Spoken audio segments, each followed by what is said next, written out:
one of the coolest harmony arpeggio studies is possibly at the end of Hotel California by the Eagles. Now we're looking at the part I'm going to play now, which is a backtrack that I put together with the other guitar harmony playing along, and then obviously I'm going to play the... And while I'm playing that physically for you, you're going to hear this playing along with me in harmony, which I've already pre-recorded. So I'm going to play it through with, and let's see how it sounds.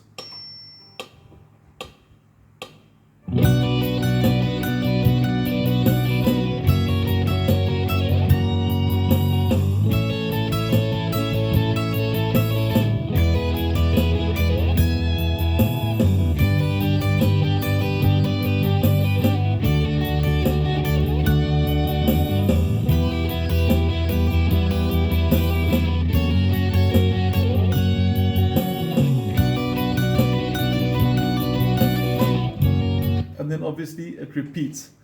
Now there's some nice stretches there. You'll notice the pinky is being used quite a lot, but let's break it down, let's study it, and you'll notice on your PDF there's two rows of tabs. In other words, the top half is in blue and the bottom half is in red. So what you actually heard here was me playing the blue part live on the video. What you saw is what you heard, and then in the background was the red part playing the harmony. Okay, so let's focus in nice and close and let's get going. Your opening chords are B minor arpeggio. We're looking at 14 with the pinky, 10 with the first finger, and we're going to do a pull-off.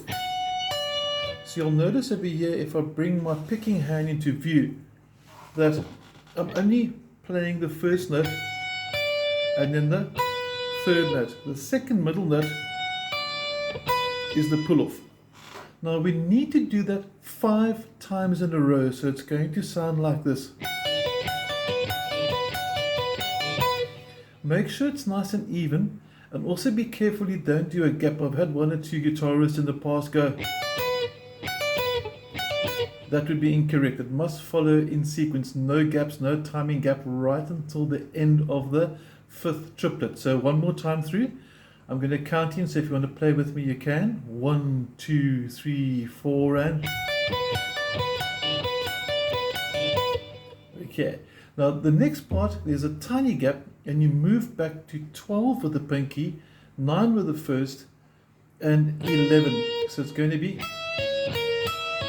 And it's the same technique where you're picking, flicking, picking, picking, pull off, picking. I can understand the concept of pull off, but you could also think of it as a flick off, because you're sort of flicking the finger off like that as well. And then you're going to do 2 of those, 1, 2, and you start a third, but after the pull off, you jump up quick to fret 18. Now don't really mind which finger you target 18 with. You can use any finger you like, really. Just feel comfortable and make a note that you use the same finger every time. Now if I were to combine the entire first row, here's my B minor, F sharp 7th. Over there I use the middle finger because the middle finger is nice and strong, and it also gives me a little bit of vibrato. So instead of ending just with one note, try vibrato. Just sounds cool. It makes more like a singing effect, which is quite nice for a vocal style of technique. Now let's put the two together without a gap. B minor, F sharp 7. I'm going to count you in, and let's take it through slowly, get a bit more up close and personal, and here we go. 1, 2, 3, 4, and...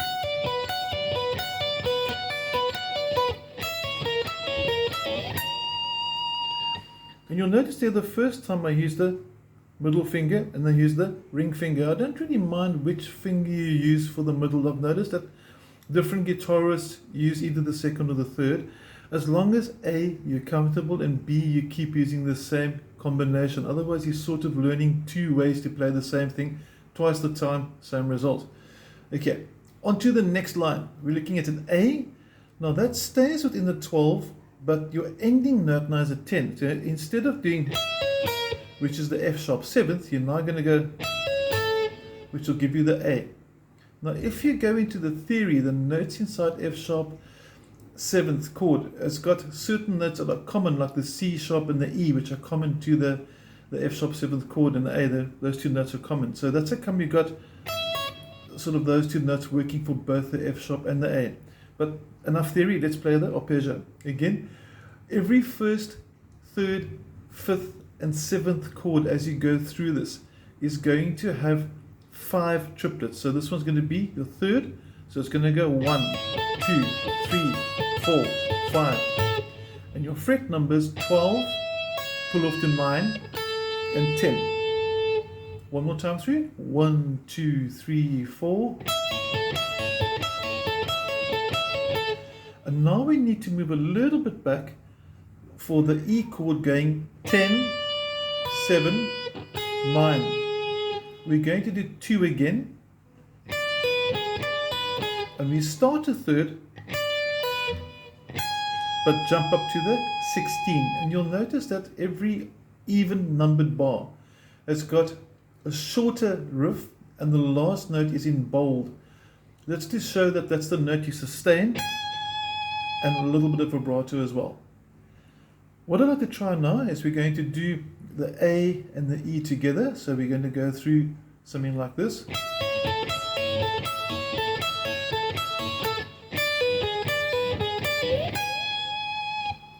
And that's your A and E. Now once you've got that, before you do the G and D, go back to the beginning and play the B minor through again, play the F sharp through, A, E. So get those 4 bars nice and cemented. So you want to hear something like this. Also with the backtrack as well, before I forget, you will get an audio with this lesson as well, which will have, there'll be 2 audios. The one will say guitar 1, another one will say guitar 2. So the one you play along the blue parts, and the second one you play along the red parts, which is the bottom half of the PDF file. So you get to learn both parts, and if you've got a friend and you want to play guitar harmonies together, this is a really cool song to do it with. So enough talking, more playing. We're going to play those first 4 bars and then I'm going to stop. You're going to have a 4-bar counting, and let's hear what it sounds like.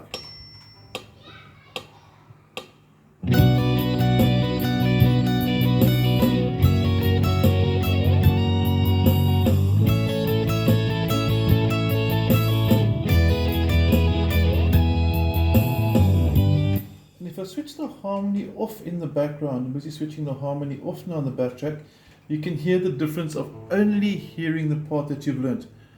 I'm going to play the same part again and you'll hear the one guitar's gone.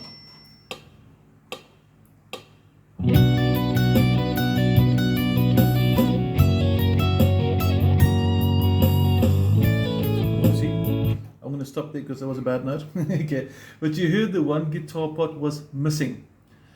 Good point as well. Never try and read, talk, and change channels all at the same time. You could play bad notes like I just did. Okay, we're now on to the 3rd line. We're looking at the G and the D.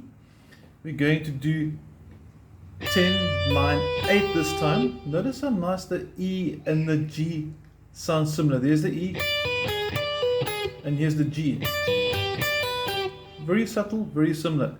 It's nice to hear those things because it's a good ear trainer as well. So you don't just learn cool parts, you get to train your ear, you get to listen what does the chord sound like, because an arpeggio is basically the notes inside the chord. So I'm hearing these are the notes that make up the chord G. The chord G consists of the notes G, B, and D. There's my D, there's my B, there's my G. So all these arpeggios will contain the notes as played by the rhythm guitar. But again, enough talking, let's go play the G. And again, the G is an odd count. It's the 5th bar, so you do 5 of them, like we said earlier. And then we have quite a nasty stretch. Okay, now I'm going to zoom a bit more across so you can get to appreciate the stretch. Unpleasant words I thought when I had to learn this the first few times. It's from 10 to 5, and then your middle finger is going to resolve onto the 7. So slow motion, and then jump all the way to number 14. So not only are you learning a cool song, you're getting some nice pinky stretches for accuracy, so you're getting your techniques really, really much better, and you're getting some nice accurate jumps from here. And it'll be quite nice if I actually play the accurate notes too, hey? But you got the picture. just to show everything's done in one take. There's no overdubs, no miming, everything is real the whole way through. Now the next two, the E minor and the F sharp, they're going to be 7/3, again a nice big stretch. And then you come back to the F sharp, and that's going to be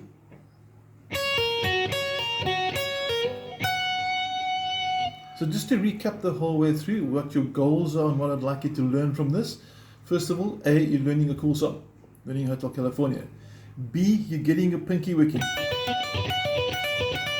You're getting to do some nice big jump stretches. Nice big jump, getting to get your vibrato. And you're also getting ear training. You're getting to know what the notes are in the chord, which is really, really important for any musician to get to hear what's inside the chord. So you don't just hear a combination of what do all the notes sound like. I mean, it's all fair and well saying that's B minor, but you can't really hear the notes individually. What's very difficult to hear the notes individually. With the arpeggio, nice ear training. Now I'll see you in the second video. We will go through the red tabs.